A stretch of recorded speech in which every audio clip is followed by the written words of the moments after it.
Hello and welcome everyone. Today I am going to be making some pinto bean brownies. I'm doing this because I like to lower my carbs when I can, and this was a recipe I found because I had started deciding to buy pinto beans regularly and I needed more recipes for it.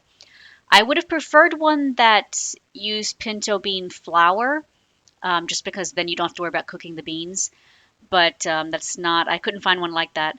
So I'm going to use 2 cups of cooked pinto beans, and this is an egg replacer of 3 tablespoons of cornstarch, 3 tablespoons of water mixed with 1 tablespoon of cornstarch. That equates to 1 egg. I'll be doing that twice in this recipe to replace 2 eggs. The recipe is not vegan because I do use honey, but you could use molasses instead to make this completely vegan following the recipe the way I do. Now, this recipe came from a website called sprinttothetable.com, and basically, unlike other baked goods, this recipe said throw everything in the blender, and I was like, okay, but I, I would rather maybe just blend the beans and then mix everything else in the stand mixer. I had I don't really understand what the blender does besides make the beans not a solid bean anymore. So this is my second egg replacer. 1 tablespoon of cornstarch with 3 tablespoons of water. I always mix it in a separate little bowl before adding it to the larger container that's doing the mixing.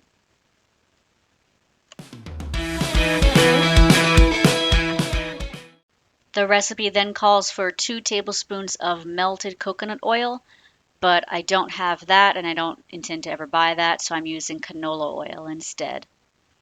I have found in all of the recipes I've baked that are vegan and require like coconut oil instead of butter, canola oil has been a perfect substitute every time. Now we're going to add 3 tablespoons of peanut butter, and this is my liquid goopy measuring cup. 3 tablespoons is the same as, I guess it's 1/8 cup is the same as 2 tablespoons, and 1/4 cup is the same as 4 tablespoons. So I did between that to make 3 tablespoons. So I made sure my line or my white plastic on the inside was halfway between the 1/8 cup and the 1/4 cup measurement.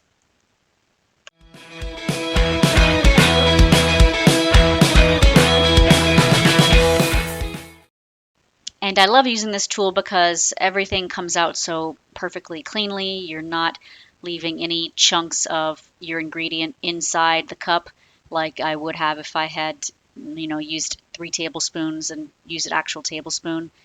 It's a lot easier to use. Then we'll use 1 tablespoon of vanilla extract.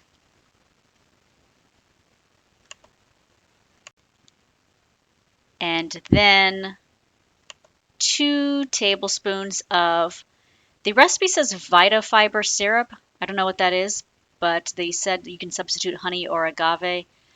And I think you could substitute molasses as well. It does not taste like peanut butter or honey when you're finished. I think these ingredients are mostly for texture than anything else. This original recipe is also sugar-free and calls for 1/2 cup of xylitol.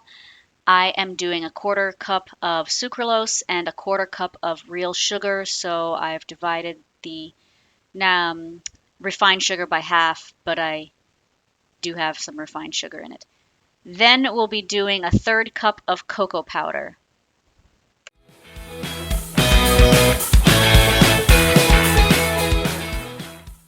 Next is 1/2 teaspoon of baking soda.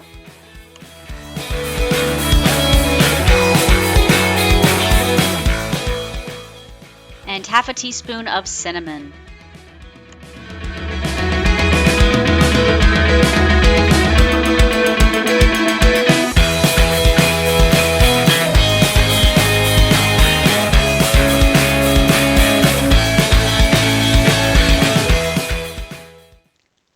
Then turn on the blender and blend everything well. As you might have seen, I actually turned it on, or it was actually on the whole time. I um, I decided to not plug in the appliance because I was going to leave the top open for a long time and I didn't want to accidentally turn it on and have a big mess. Which is good that I did that because when I actually turned it on, or when I actually plugged it in, it was already on. So be careful when you're using appliances like this. So the consistency is very thick. It's like a milkshake. Or actually, it was thicker than a milkshake. And the peanut butter is still like smeared onto the side of the blender. And I got the tamper out. And the great thing about the Vitamix is that the tamper doesn't touch the blades as long as you have the lid on. So I was trying to mix it up that way, and I wasn't too thrilled with how thick it was. I mean, it's good that it's thick because that's how brownie batter should be, but I didn't like how it didn't blend very well. So that was another reason I thought maybe it would make more sense to smash the beans down a bit and then put them in a regular stand mixer because you could mix as you're going. And I guess I could have mixed as I was going here, but that's not what the recipe said to do. So the batter tastes good. I was happy about that. Then the recipe says to get a 9 by 9 baking dish. I've only got an 8 by 8. That was also fine. Like, I mean, how tall do the brownies need to be? 9 by 9 would have made them not very tall. And then I sprayed it with canola oil and went ahead and poured the batter into the baking dish.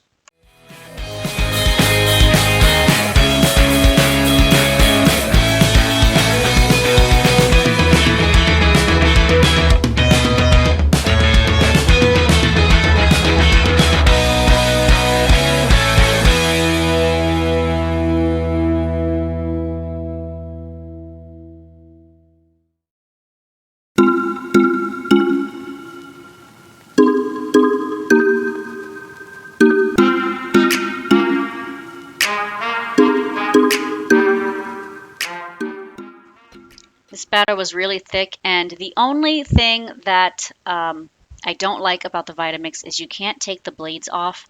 So I couldn't have unscrewed the bottom of it and gotten my spatula really far in there. So my husband Scott, who's a little bit better at doing this than I am, finished it out for me. It took, honestly, I think longer to get the batter out of the blender than it did to make the stuff in the blender, like throw all the ingredients in the blender and then blend it. So yeah, another point for using a stand mixer. And then it says, oh, actually, you should have done this before putting in the pan, but it says to take a quarter cup of chocolate chips and fold it into the batter. Folding it just means like mix it briefly. It just needs to be sort of inside the mixture. So I threw it on top and then I kind of swirled it around so that some of them were underneath the batter.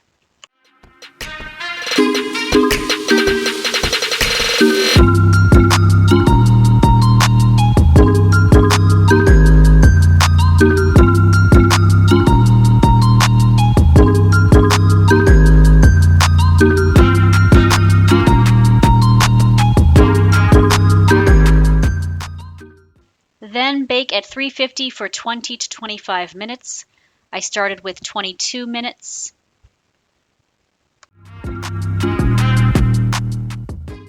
And this is what it looked like when it was done. It's definitely dry on top. Like you can tell the top is solid, it's cracked looking. And then I grabbed a toothpick to try to see if it was cooked on the inside, and it appeared to not be cooked on the inside. And one thing that you'll probably notice if you cook a lot of flour-free brownies or flour substitute brownies or anything gluten-free. Oh, I was trying to see if it was cooked on the side. I was like, does it look like there's like dough down here or is it batter still? And I couldn't really tell. But one thing you'll notice when you're making brownies and there's no flour is the recipes will tell you that it will be quote unquote fudgy, which to me just means don't expect it to get cooked all the way. So then I threw it in the oven for 4 more minutes and I wanted to see if that made any improvement, and it looked like it didn't. But then I cleaned it off with my mouth, and I turned it upside down and I tried again a couple times and it looked kind of clean and I was like, oh, I guess it's done now. Maybe I just stuck my toothpick into a chocolate chip, which is another potential hazard of doing it that way. So I started to cut it, um, and I will tell you right now, this is where I made the mistake. And I was like, oh my God, no, it's still raw. How dare it be raw? And I was very upset by this. And I tried to get one of the brownies out, and I was like, why is it falling apart? It's like made out of, I don't know. It was like, well, it's made out of beans. I was like, why is this brownie made out of crumbs? Like it was that bad. I was like, how come it's not a brownie? And I was very upset. I was like, I'm never making bean brownies again. Disaster.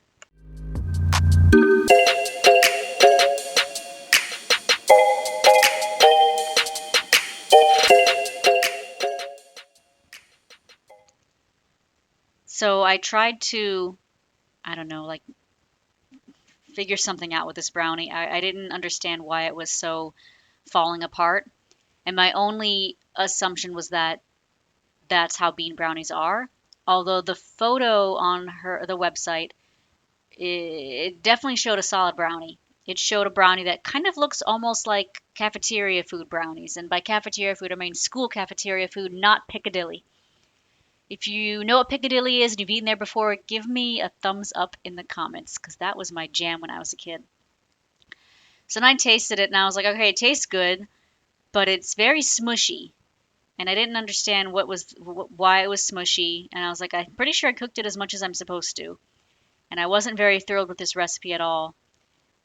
And I thought, well, I guess this is just what people who have, you know, celiac disease have to suffer, crappy brownies. And I started feeling bad for you guys. I'm sorry. I was like, this is the not a good brownie. It's not, I don't mind fudgy brownies, but they have to be cooked all the way. And this one definitely didn't feel like it. So I originally gave it a thumbs down. I was pretty upset. But then about 20 minutes later, I went back to the pan and I was like, oh, now they're solid. So you see here, it's like a total real brownie. And I was like, what the hell? And then I looked at the recipe and it said to allow to cool for 15 to 20 minutes before cutting.